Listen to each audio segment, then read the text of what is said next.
Programming language வகைகள் சம்பந்தமாக நாங்கள் இந்த பாடத்தில் பார்க்குறோம். இதில் ப்ரோக்ராமிங் லாங்குவேஜை எங்களுக்கு என்ன செய்யலாம் என்றால் 2 வகையாக பிரிக்கலாம். முதலாவது லோ லெவல் ப்ரோக்ராமிங் லாங்குவேஜஸ், இரண்டாவது high level programming languages. Low level programming languages என்றால் மெஷின் பயன்படுத்துகின்ற கணனியால் பயன்படுத்தக்கூடிய பைனரி லாங்குவேஜஸ் தான் நாங்கள் சொல்வோம் லோ லெவல் ப்ரோக்ராமிங் லாங்குவேஜ். இயந்திர மொழி நாங்கள் சொல்லுவோமே, இயந்திர மொழிகளை தான் நாங்கள் சொல்றது லோ லெவல் ப்ரோக்ராமிங் லாங்குவேஜஸ். இயந்திர மொழிகளாக பயன்படுத்திக் கொள்ள 0வும் 1ம் தான் இயந்திர மொழிகளாக பயன்படுத்தும். இயந்திரத்துக்கு விளங்கிக் கொள்றதுக்கு இயலும். 0வையும் 1ஐயும் மாத்திரம்தான் என்ன செய்யலாம் என்றால் இயந்திரத்துக்கு விளங்கிக் கொள்றதுக்கு இயலும். ஆனால் மனிதனுக்கு 0வையும் 1ஐயும் வச்சு ப்ரோக்ராம் ஒன்று அமைக்கிறது கஷ்டம். எனவே பைனரி லாங்குவேஜிலிருந்து மனிதனுக்கு லேசாக பரிச்சயமான மனிதண்ட நாளாந்த செயற்பாடுகளோட ஆங்கிலத்தோடு சம்பந்தப்பட்ட ஒரு லாங்குவேஜ் டெவலப் ஆகணும் என்று தான் அசெம்பிளி லாங்குவேஜ் உருவாக்கப்பட்டது. அசெம்பிளி லாங்குவேஜில் சில ஆங்கில சொற்கள், உதாரணமாக மூவ், ஜம்ப், எட் போன்ற ஆங்கில சொற்கள் எல்லாம் அசெம்பிளி லாங்குவேஜில் பயன்படுத்தப்படுது. இது மெஷின் லாங்குவேஜ் 0-1 மனிதனுக்கு விளங்கிக் கொள்றதுக்கு இயலாது. எனவே மனிதனுக்கு ஓரளவு பரிச்சயமான ஒரு லாங்குவேஜாக அசெம்பிளி லாங்குவேஜ் காணப்பட்டது. இப்போ இது ரெண்டுமே லோ லெவல் ப்ரோக்ராமிங் லாங்குவேஜஸ் சொல்லுவோம். அப்போ இது லோ லெவல் ப்ரோக்ராமிங் லாங்குவேஜஸ். இப்போ ப்ரோக்ராமிங் லாங்குவேஜஸ் அடுத்த வகை என்னென்றால் high level programming languages. High level programming லாங்குவேஜஸை எங்களுக்கு பொதுவாக நாங்கள் பயன்படுத்துறதை வச்சு இப்போ எங்களுக்கு என்ன செய்யலாம் என்றால் 2ஆக பிரிக்கலாம். ஆனால் இது 2 வகையில் அதை விட கூட பிரியுது. பொதுவாக நாங்கள் பயன்பாட்டு அடிப்படையாக கொண்டு, இப்போ நடைமுறையில் உள்ள பயன்பாடு அடிப்படையாக கொண்டு நாங்கள் விளங்கி கொள்றதுக்காகவே நாங்கள் 2ஆக பிரிக்கிறோம். ஒன்று ப்ரொசீஜரல் ப்ரோக்ராமிங் லாங்குவேஜஸ், இரண்டாவது object oriented programming languages. Procedural programming language என்றால் ஒரு விஷயம் கண்டினியூவாக நடக்கிறதாக இருந்தால் அதை குறிக்கிறதுக்கு நாங்கள் ப்ரொசீஜரல் ப்ரோக்ராமிங் லாங்குவேஜை பயன்படுத்துவோம். உதாரணமாக காலையில் நான் எழும்பி காலை கண்களை முடிச்சு கொள்றேன், காலை உணவு சாப்பிட்றேன், காலை ஆஃபீஸுக்கு போறேன், பாடசாலைக்கு போறேன், ஏதோ ஒரு ஒழுங்குப்படி நடக்கிறதாக இருந்தால் அதுக்கு நான் சொல்வோம் ப்ரொசீஜரல் ப்ரோக்ராமிங் லாங்குவேஜ். அந்த ஒழுங்குப்படித்தான் அந்த ப்ரோக்ராம் டெவலப் ஆகி வரும்.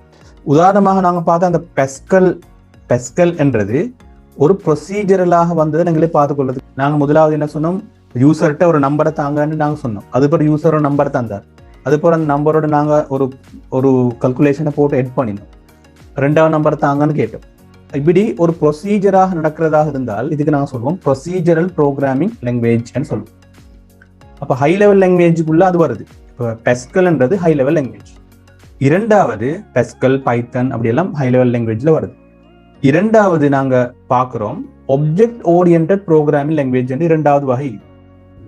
ஆப்ஜெக்ட் ஓரியன்டட் ப்ரோக்ராமிங் லாங்குவேஜ் என்றால் நாங்கள் ஒரு ஒப்ஜெக்டாக ப்ரோக்ராமை நாங்கள் என்ன செய்வோம் என்றால் செஞ்சு வைப்போம். அந்த ப்ரோக்ராமை செஞ்சு வச்ச பிறகு அந்த ஒப்ஜெக்டை எங்களுக்கு என்ன செய்யலாம் என்றால் எனி டைம் அந்த ஒப்ஜெக்டை கால் பண்ணி கொள்ளலாம், ஒப்ஜெக்டை காப்பி பண்ணி கொள்ளலாம், திரும்ப அந்த கோடிங்ஸ் எல்லாம் ரீயூஸ் பண்ணி கொள்ளலாம். இப்போ இது ஒரு ஆப்ஜெக்ட் ஓரியன்டட் ப்ரோக்ராமிங் லாங்குவேஜ்னு சொல்லுவோம். அப்போ procedural programming language, object oriented programming லாங்குவேஜ்னு சொல்லி நாங்கள் ஹை லெவல் ப்ரோக்ராமிங் லாங்குவேஜ் 2ஆக பிரிச்சு. இன்னும் இருக்குது இந்த ஹை லெவல் ப்ரோக்ராமிங் லாங்குவேஜ் எங்களுக்கு பிரிக்கிறதுக்கு ஏலும் பேரடைம் என்ற ஒரு ஒழுங்கு கீழே 2ஆக பிரிக்கிறதுக்கு ஏலும். எப்படி பிரிக்கலாம் என்றால் நாங்கள் ப்ரொசீஜரல், முதலாவது சி என்ற லாங்குவேஜ் ப்ரொசீஜரல் ப்ரோக்ராமிங் லாங்குவேஜாக வருது.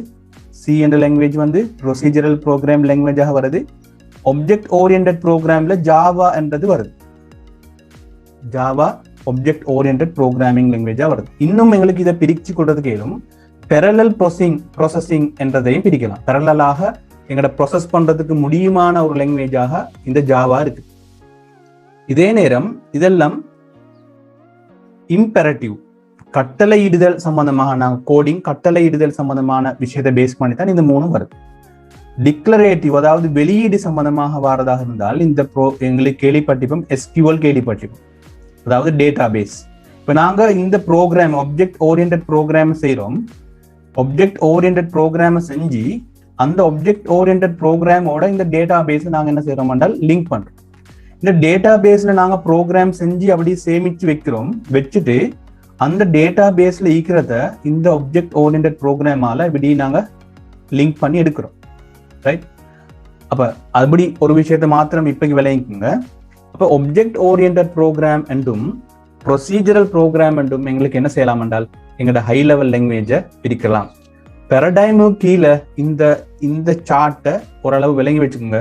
இந்த procedural programming language, object orient programming language எல்லாம் எங்களுக்கு இந்த லாஜிக் அல்லது ஃபங்க்ஷனல் டேட்டா ஃப்ளோ அல்லது டேட்டா பேஸ் எங்களுக்கு லிங்க் பண்ணி எடுத்துக்கொள்றதுக்கு ஏலும் என்றதை விளங்கி வச்சுக்கொண்டா சரி.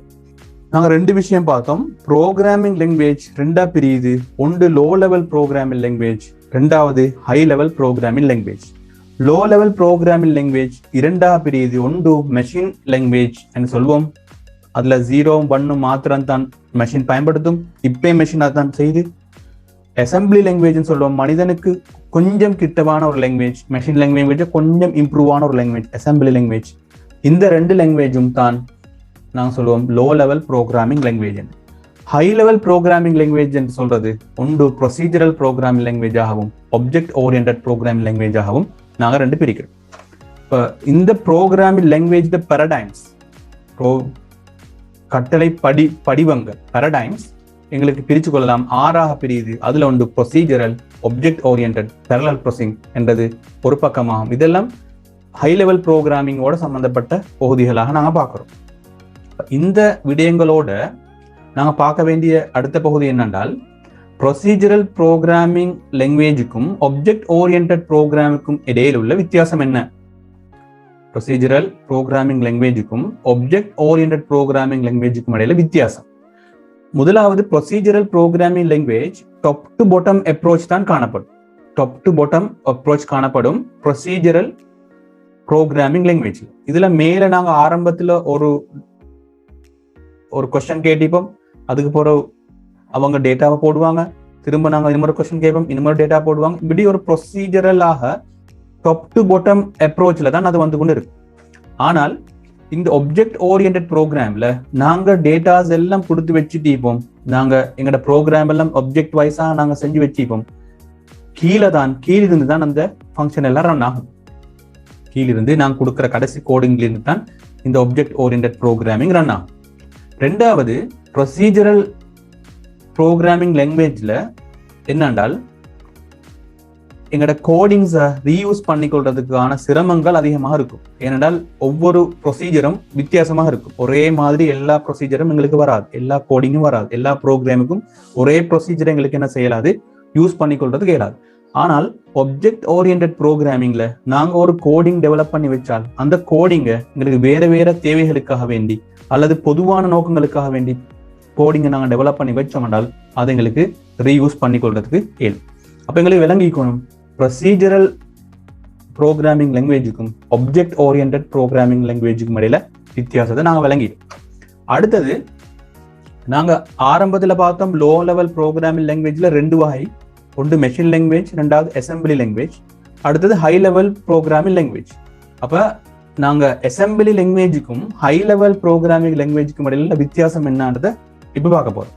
முதலாவது அசம்பிளி லாங்குவேஜ்ல நாங்க ஏற்கனவே பேசினது படி அசம்பிளி லாங்குவேஜ எங்களுக்கு என்ன செய்யறாது என்றால் ஒரு கணனியில ஒரு ப்ரொசஸர்ல பயன்படுத்தின ஒரு கோடிங்க எங்களுக்கு இன்னும் ஒரு ப்ரொசஸர்ல பயன்படுத்துறதுக்கு இயலாது.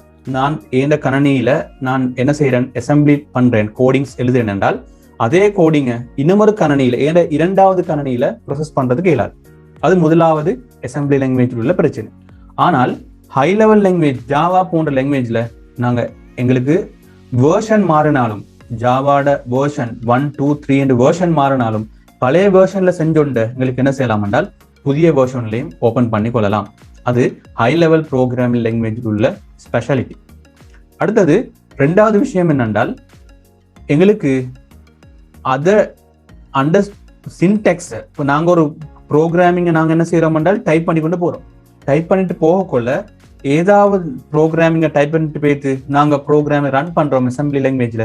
அப்படி ரன் பண்ணக்குள்ள ஏதாவது பிழை வந்தால், சின்டெக்ஸ் எரர்ஸ் வந்தால், ஏதாவது பக்ஸ் வந்தால் எங்களுக்கு அதை கண்டுபிடிக்கிறதுக்கு பெரும் கஷ்டமாக இருக்கும். ஆனால் ஹை லெவல் லாங்குவேஜ்ல எங்களுக்கு சரியான இடத்தை காட்டும். இந்த இடத்துல பிழைக்குது, நாங்க பெஸ்கல்ல பார்த்தோம், எங்களுக்கு பிழையாக கொள்ள எங்களுக்கு சரியான இடத்த இந்த இடத்துல பிழைக்குதுன்னு காட்டி அதுக்கு சஜஷனும் சில சந்தர்ப்பங்கள்ல தாரத்தை பார்த்தோம். அப்ப ஹை லெவல் லாங்குவேஜுக்கும் அசம்பிளி லாங்குவேஜுக்கும் இடையில வித்தியாசம் இருக்கிறது நாங்க பாக்குறோம். அசம்பிளி லாங்குவேஜ்ல நாங்க டைப் பண்றது, கோட் பண்றத மெஷின் லாங்குவேஜாக மாத்தணும். அதே நேரம் ஹை லெவல் லாங்குவேஜ்ல நாங்க டைப் பண்றதையும் அல்லது கோட் பண்றதையும் மெஷின் லாங்குவேஜாக மாத்தணும். அப்படி அசம்பிளி லாங்குவேஜ்ல இருந்து மெஷின் லாங்குவேஜாக மாத்துறதுக்கு அசம்பிளரும், ஹை லெவல் லாங்குவேஜ்ல இருந்து அசம்பிளராக மாத்துறதுக்கு கம்பைலரும் பயன்படுத்தப்படுறத எங்களுக்கு பார்த்து கொள்றதுக்கு இயலும். இப்ப இந்த உதாரணங்களோட, இந்த விஷயங்களோட நாங்க அசம்பிளி லாங்குவேஜ் என்றால் என்ன, அல்லது லோ லெவல் லாங்குவேஜ் என்றால் என்ன, ஹை லெவல் லாங்குவேஜ் என்றால் என்ன என்றதையும் அதற்கான உதாரணங்களையும் நாங்க பார்த்துட்டோம். நாங்க ஹை லெவல் லாங்குவேஜ்ல ப்ரோக்ராமிங் கொண்டு நாங்க செய்யறதாக இருந்தால் அந்த ப்ரோக்ராமை மெஷின் லாங்குவேஜாக மாற்றணும்.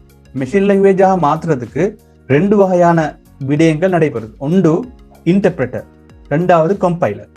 வரிமொழி மாற்றி என்றதும் தொகுப்பி என்றதும் முக்கியமான 2 விடயம். வரிமொழி மாற்றி என்றது, இன்டர்பிரட்டர் என்றது, நாங்க செய்நிரல்கள் அதாவது ப்ரோக்ராமிங்க கொடுத்தால் எங்கட ப்ரோக்ராமிங் பிழை இல்லாமல் இருந்தால் என்ன நடக்கும் என்றால் சரியான விளையாட்டு டிரான்ஸ்லேட் பண்ணி கொடுக்கும். நாங்க ப்ரோக்ராமை என்ன செய்யும் என்றால் டிரான்ஸ்லேட் பண்ணி கொடுக்கும் இந்த இன்டர்பிரட்டர் என்றது. கம்பைலர் என்றது அதுவும் என்ன செய்யும் என்றால் எங்கட கணனியில உள்ள நாங்க செஞ்ச இந்த ஓல் ப்ரோக்ராமையும் ஹை லெவல் லாங்குவேஜ்ல இருந்து லோ லெவல் லாங்குவேஜாக மாற்றி கம்பைல் பண்ணி கொடுக்கும். ரெண்டும் என்ன செய்யுது என்றால் ஹை லெவல் லாங்குவேஜை மெஷின் லாங்குவேஜாக மாத்துற வேலையை தான் இந்த இன்டர்பிரட்டரும் அல்லது இந்த கம்பைலரும் செய்யுது. நாங்க எங்கட எஸ்கல் ப்ரோக்ராம்ல பார்த்தோம். நாங்க ப்ரோக்ராமிங் டைப் பண்ண பிறகு என்ன செய்யறோம், நாங்க போய் கம்பைல் பண்றோம். கம்பைல்ன்ற ஒரு ஆப்ஷனை கொடுத்து கம்பைல் பண்றோம். கம்பைல் பண்றதுல என்ன நடக்குது என்றால் நாங்க செஞ்ச அந்த ப்ரோக்ராமை, அதாவது நாங்க செஞ்ச அந்த ஹை லெவல் ப்ரோக்ராமை லோ லெவல் ப்ரோக்ராமாக நாங்க கம்பைல் பண்ணக்குள்ள மாறுது. அதற்கு பிறகு தான் நாங்க ரன்னை கொடுக்குறோம். நாங்க ஒரு ப்ரோக்ராமை கம்பைல் பண்ணினால் அதை எத்தனை முறை வேணுமாக இருந்தாலும் எங்களுக்கு ரன் பண்ணி பார்க்கலாம். மாற்றங்கள் எதுவும் செய்யலாது. திரும்ப நாங்க கோடிங்ல மாற்றங்கள் செய்கின்ற பொழுது நாங்க என்ன செய்யணும்னா அதை கம்பைல் பண்ணி நாங்க ரன் பண்ணணும். அந்த விஷயத்த நாங்க இந்த பாடத்துல படிக்கிறோம்.